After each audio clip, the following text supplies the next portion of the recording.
Viewers ഇന്ന് ഇങ്ങനെ നല്ല ടേസ്റ്റ് ആയിട്ടുള്ള പനീർ ടിക്ക ഉണ്ടാക്കുന്നത് നോക്കാം. ഞാൻ 2 വെറൈറ്റി ചെയ്തിട്ടുണ്ടായിരുന്നു. മറ്റൊരു വെറൈറ്റി നേരത്തെ അപ്ലോഡ് ചെയ്തിട്ടുണ്ട്. അപ്പോൾ ആദ്യം തന്നെ പനീർ ഇതുപോലത്തെ മീഡിയം സൈസിൽ നിന്ന് കട്ട് ചെയ്തെടുക്കാം. അതിനുശേഷം ഒരു ബൗളിലേക്ക് 2 സ്പൂൺ അളവിൽ പനീർ ബട്ടർ മസാലയും 1/4 സ്പൂൺ അളവിൽ മുളക് പൊടിയും മഞ്ഞപ്പൊടിയും ചേർത്ത് കൊടുക്കാം.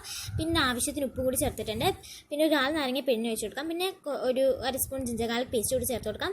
പിന്നെ ഒരു 1/2 സ്പൂൺ ഓയിലും ക്യുമിൻ പൗഡറും പിന്നെ കുറച്ച് തൈരും കൂടി ചേർത്തിട്ട് നമ്മുടെ പനീറിലേക്ക് നന്നായിട്ട് മിക്സ് ചെയ്തെടുക്കാം. പിന്നെ ഞാൻ ഇവിടെ എടുത്തിട്ടുള്ളത് ഈർക്കിലിയാണ്. ഓലിയിൽ നിന്ന് നല്ല രീതിക്ക് കഴുകി വൃത്തിയാക്കി എടുത്തിട്ടുള്ള ഈർക്കിലിയാണ്. അതിനുശേഷം നമുക്ക് നമ്മുടെ പനീറിലേക്ക് ഇത് കയറ്റി കൊടുക്കാം. നമ്മുടെ പനീർ ഇതിലേക്ക് കയറ്റി കൊടുക്കാം. ഇതുപോലെ കയറ്റി കൊടുക്കാൻ അതിനുശേഷം ഗ്രില്ല് ചെയ്തെടുക്കാം. പിന്നെ ആവശ്യത്തിന് വെജിറ്റബിൾസ് കൂടി ചേർത്ത് കൊടുക്കാം. അതിനുശേഷം ഈ ഗ്രില്ലിംഗ് പാൻ നമ്മൾ 4 സൈഡും നല്ല ഹൈറ്റുള്ള വെള്ളം നിറച്ച് പാത്രം വെച്ചിട്ട് അതിൻ്റെ മുകളിൽ വേണം വെച്ച് ഗ്രില്ല് ചെയ്യാൻ. അപ്പോൾ നമ്മുടെ ടേസ്റ്റ് ആയിട്ടുള്ള പനീർ ടിക്ക ഇവിടെ റെഡി ആയിട്ടുണ്ട്. എല്ലാവരും ഒന്ന് ട്രൈ ചെയ്ത് നോക്കുക. അപ്പോൾ നമ്മളുടെ ചാനലൊന്ന് സബ്സ്ക്രൈബ് ചെയ്യുക.